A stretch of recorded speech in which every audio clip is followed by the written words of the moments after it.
ఈ రోజు ఈ వీడియోలో లవ్ మౌళి అనే సినిమా గురించి మాట్లాడుకుందాం.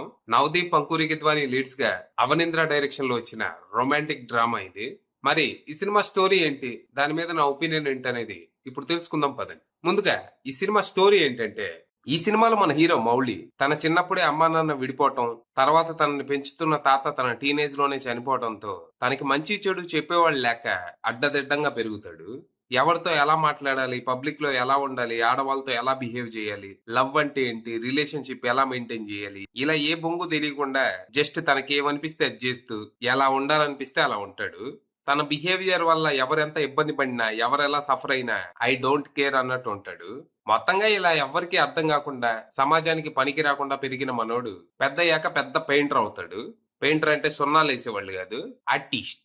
మనోడి పెయింటింగ్స్ కి మార్కెట్ లో మంచి డిమాండ్ ఉంటది, లక్షల్లో వాల్యూ. ఇలా ఈ సమాజంలో దర్జాగా బతకడానికి కావాల్సినంత పేరు, డబ్బు, బలుపు, తెక్క అన్ని ఉన్నప్పటికీ మనోడికి ఆనందం మాత్రం ఉండదు.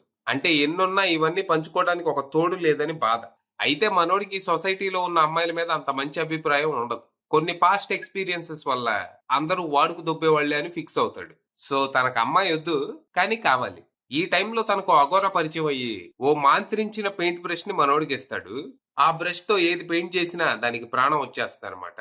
అలా మనోడు తనకు కావాల్సిన క్వాలిటీస్ తో ఓ అమ్మాయి బొమ్మకి ఇస్తాడు. పొద్దున్నే ఆ బొమ్మకి ప్రాణం వచ్చి మనోడు ముందుకు వస్తుంది. అలా అమ్మాయితో మనోడు రిలేషన్షిప్ మొదలెడతాడు. ఫస్ట్ లో అంతా బానే ఉన్నప్పటికీ తర్వాత తర్వాత ప్రాబ్లమ్స్ మొదలవుతాయి. రోజు ఇద్దరి మధ్య గొడవలు వస్తూ ఉంటాయి. వ్యవహారం ఇద్దరు విడిపోయే వరకు వెళ్తది. మరి తర్వాత ఏం జరిగింది? మనోడు ఎలాంటి అమ్మాయి కావాలనుకున్నాడో అలాంటి అమ్మాయిని తనే సృష్టించుకున్నాడు కదా, అయినా ప్రాబ్లమ్స్ ఎందుకు వస్తున్నాయి? తప్పెక్కడ జరిగింది? చివరికి ఏం జరిగింది? తను కోరుకున్న తోడు తనకి దొరికిందా, లేకపోతే ఇంకేదైనా జరిగిందా అనేది మీరు సినిమా చూసి తెలుసుకోవాలి. ఇక ఈ సినిమా నాకైతే పెద్దగా నచ్చలేదు. అంటే సినిమా కాన్సెప్ట్ కొత్తగా చాలా ఇంట్రెస్టింగ్ గా ఉంది, కానీ దాన్ని స్క్రీన్ మీద ప్రెజెంట్ చేసిన విధానం మాత్రం చిరాకు తెప్పించింది. ఈ సినిమా చూస్తున్నంతసేపు నిద్ర, నీరసం, నిరుత్సాహం అన్ని తన్నుకొచ్చినాయి. అసలు ఈ సినిమా తీయాల్సిన విధానం ఇది కాదు. ఇందులో అర్జున్ రెడ్డి ఛాయలు స్పష్టంగా కనిపిస్తాయి. అసలు అర్జున్ రెడ్డి కాదు, దానికి బాబు లాంటి సినిమా తీయాలనే ప్రయత్నంలో హీరో క్యారెక్టర్ ని జంతువులా తీర్చిదిద్ది సినిమా మొత్తం బోల్డ్ సీన్స్ తో నింపేశారు. అంత అవసరం లేదు. దీన్నో రొమాంటిక్ కామెడీగా తీసుండొచ్చు, కానీ పులిని చూసి నక్క వాత పెట్టుకుందన్నట్టు మేము మా స్టైల్లో అర్జున్ రెడ్డిని తీస్తామని చేతులు గలుచుకున్నారు. మొన్న మధ్య సిద్ధార్థ రాయ్ అని ఎలాగే ప్రయత్నించారు, అది పోయింది ఇది పోయింది. ఓవరాల్ గా ఈ సినిమాలో ఉన్న పాజిటివ్స్ విషయానికి వస్తే, యాక్టర్స్ పర్ఫార్మెన్సెస్. మౌలిగా నవదీప్ చాలా బాగా చేశాడు. నిజంగానే నవదీప్ 2.0 ని మనకి పరిచయం చేశాడు. ఇక హీరోయిన్ గా చేసిన పంకూరి గిద్వాని విషయానికి వస్తే, ఈ సినిమాకి హైలైట్ తనే అని చెప్పొచ్చు.